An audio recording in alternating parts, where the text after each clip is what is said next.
I would like to begin at the end. An 80-year-old and his 83-year-old brother, two senior citizens, find themselves in a remarkable situation. 80 and 83, ages at which one might feel physically worn, tired, and mentally unclear.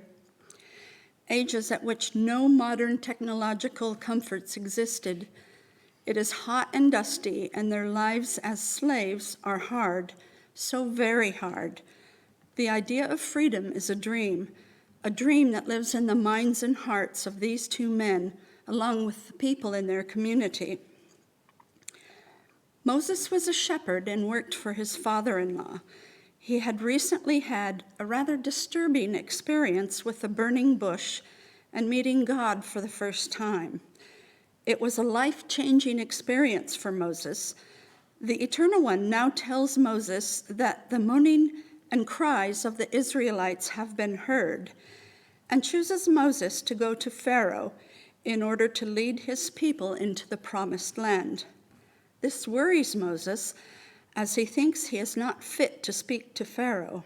His speech is troubled, and he thinks himself heavy-mouthed and heavy-tongued. We do not find out what Moses' uncircumcised lips really means, but it seems to imply that his speech impediment is a big problem for him personally. Step forward, Moses' older brother, whom the Eternal One chooses to be Moses' mouthpiece. God says Aaron is to repeat all that God tells him. If Pharaoh does not listen to these aging men, God wants him to know that he will deliver extraordinary punishments upon Egypt, thereby leading the Israelites out of Egypt and into the land of milk and honey, a segue into the story of the plagues. Our intrepid senior citizens, of course, do as the Eternal One commands, no matter what their insecurities are or how nervous this makes them. I felt a bit like that when I appeared before the Bet Din. Think of the times in your life when you have had to do something that you feel insecure about, are full of nerves, or do not feel well prepared for. I stand here before you in that state.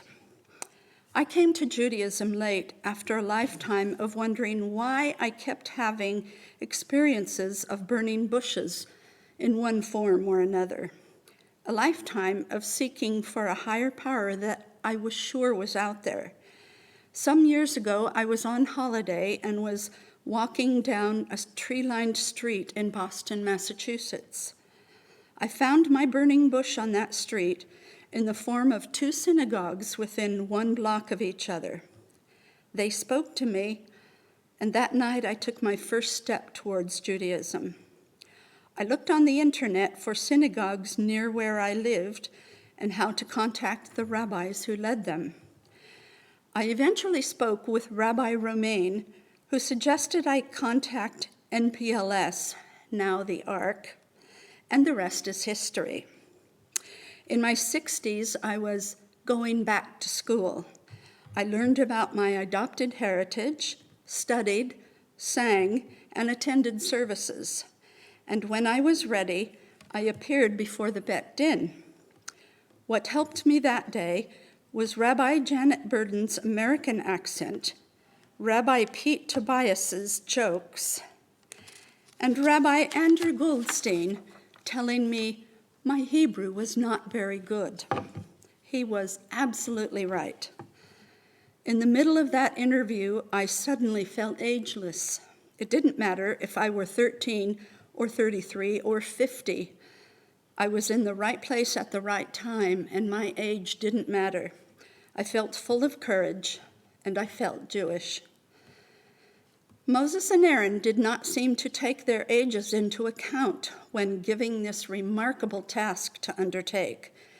Their knees probably creaked, their backs ached, and they were no longer as physically fit as they were in their 20s. They did not know how much time they had left. They only knew that they would follow the Eternal One's commands and lead their people into freedom. They would do what had to be done. This took courage and the willingness to perhaps confront their infirmities from time to time. They had to believe in themselves and believe this was something they could accomplish, no matter their age. Belief in self, belief in the task, belief in time and strength. This could be done, and was. For those of us who feel that perhaps we are past our prime, it is never too late to accomplish something of worth, whether it is for personal reasons or for the good of others. It is never too late to seek out the Eternal One and ask for direction. It is never too late to take part in the life of your community. Be alive to the possibility of change and the possibility that, yes, 60-year-olds and above can convert to Judaism and become Bat Mitzvah, and 80-year-olds can lead their people into freedom.